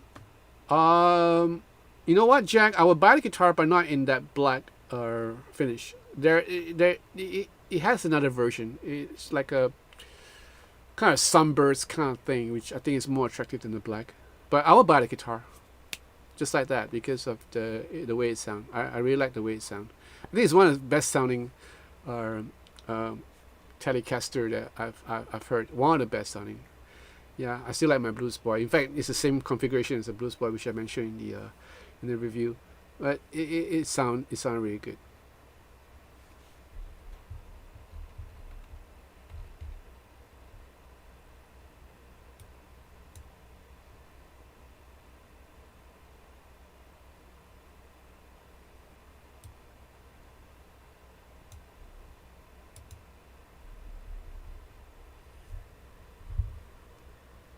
Any more questions, guys?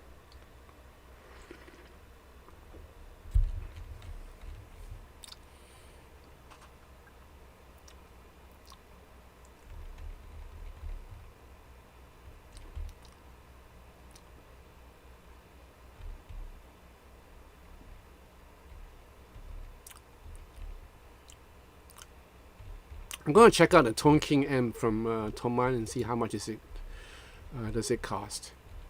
Yeah, I also will check out. I will also try to check out, are they available locally in Singapore? I would love to play on one. Tone King.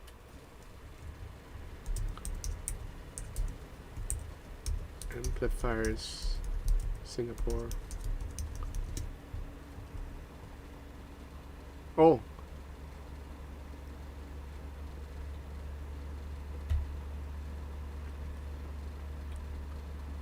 Well, got a couple of guys selling this on the resale. They're not cheap.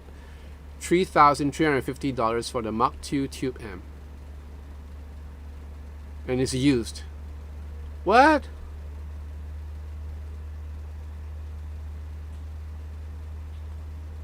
So this was bought in 2018, and this guy is selling it for $3,350.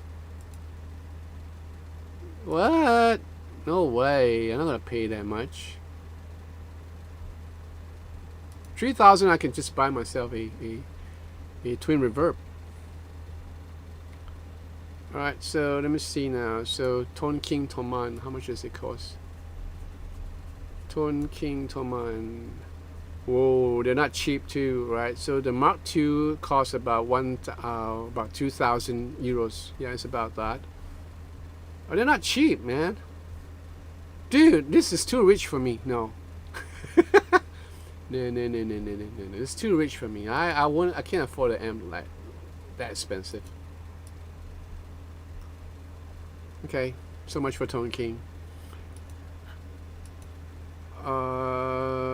Okay, check out. Best thing you can do is spread awareness as typical as it sounds, and international intervention is something that's not suspicious.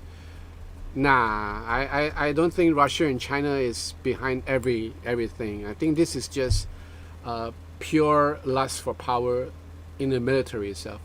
And the military in Southeast Asia, and you know, Myanmar has always had a history of that since the Pol Pot regime and stuff like that. Same with Thailand. Thailand is also really fragile as it is right now. So yeah, everybody would like to blame China and Russia for everything, but sometimes I think it's just them themselves, you know. Orion, do you practice acoustic differently from electric? Yes, I do. I how should we call it? I compose songs on my acoustic, and I'll work out like different chord structures or for arrangements and stuff like that. Sometimes I have ideas in my head that I cannot translate, so I got to kind of practice it so I can be able to record it well. And for me, I like to do recordings in a single take and not like kind of punch in and punch out, which I can do if I need to, but I try not to, right? Jack, I had 3 XP LTDs already, but they're single cuts, and I wanted to telecast them. I love the ESP name. Okay, all right, go for it, Jack. Yeti might say, Jonathan, which cab driver is your favorite? I don't know. I like the greenbacks if I have a good IRs for that.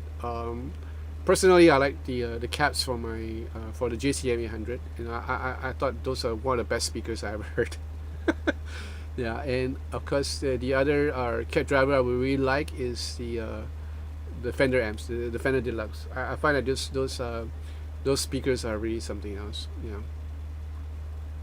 So I mean, for me, I would buy a twin reverb because of the cab, you know, because of the way the amps sound clean.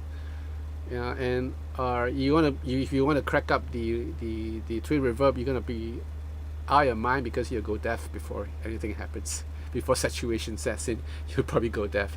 But it's a great guitar amp for pedals, right? And yeah.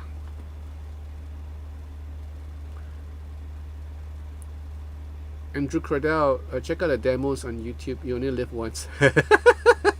That's what you said before.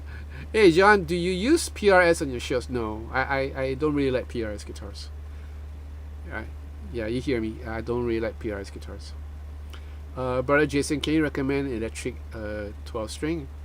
Whoa, there's so many. Like Dan Electro, a couple of nice, and the Gretsch has the 12 string. Very nice. They're expensive though, but they're nice. Chekhov, Pol Pot isn't Burmese though, and the suspicion grew from the fact that a Russian defense minister was in here in Myanmar a week before the coup happens. Like I said, Jack, I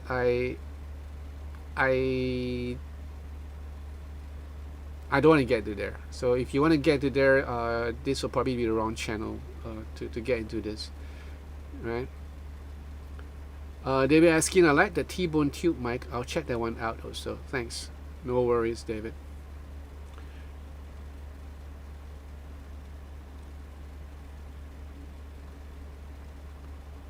Mattress amps are also pretty good. Yeah, also expensive. Thank you. Brother Johnson, thanks for what? Vest Cavalt. What can you say about the Emerald 6 by Harley Benton? Great guitar. I sold mine because I didn't have a use for it. If you're looking for a baritone guitar, yeah, but it's more for metal. Yeah, but I'm looking for like a more down to earth baritone guitar. Yeah, which I can use for my recording. Luigi Pagani Sessa. Great. Well, I pronounced it correctly. Goodman 54. What do you think about Christian metal? I see you. All right. Take care. Yeah. Take care. Not really a fan of Christian metal at all. I find it's a contradiction of many sorts. Although many would disagree with me, but I don't care. Yeah. Brother Jason, thanks for the electric 12. Oh, okay. You're welcome. But you know what I'm gonna do, Jacob? I'm gonna pray for Myanmar. So I'm gonna leave with a prayer for all you guys here. So if you bear with me, right? So I'll just say a short prayer. Well, thank you, Jesus, for tonight. I thank you for my brothers and my sisters who drop over. I pray that Lord that you'll watch over them and coming in and going out. That Lord you'll watch over their safety, their family's safety. And that Lord that you will not let any pestilence touch them, any sickness. No, Lord, you'll protect them, Lord, with the covering of your blood. I pray for the nation of Myanmar that Lord that your hand will be in control. Lord, there are people at stake here are peace-loving people in Myanmar. And I pray, the Lord, that you have mercy upon them. You watch over them, Lord. And let there be peace in the land. The Lord, that whatever power struggle there is, the Lord, you would see it resolved, Lord, by your grace and mercy, Lord. Lord, by us we cannot do anything, but with you, Lord, we can do all things. Or rather, Lord, with you, you can do all things. So, Lord, I pray that, Lord, your mercy and your grace will be upon the nation of Myanmar.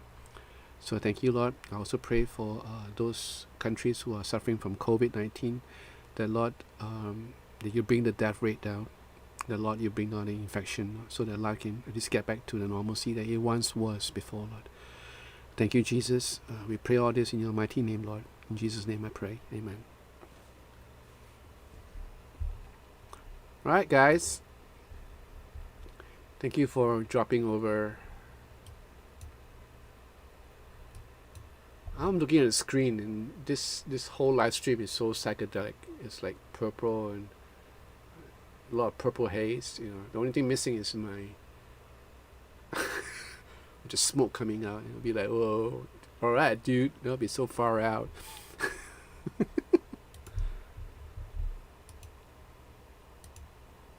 Thank you guys for praying together with me. Much appreciated. Don't mention it, Jack. Like I said, I try not to touch on politics. Although I'm not apolitical. I'm very political. There's certain views that I have hold on very strongly, but I will not voice them in this channel. I hope you understand. All right. This channel is basically about guitars and and comradeship among guitar players. So I wish you all the best, guys. Have a good day ahead, or a good night. All right. So, buonasera. Right. What's that word? Bonsoir. Yeah. Right. So you guys take care. Good night. God bless. I'll see you again. Right. So you guys take care.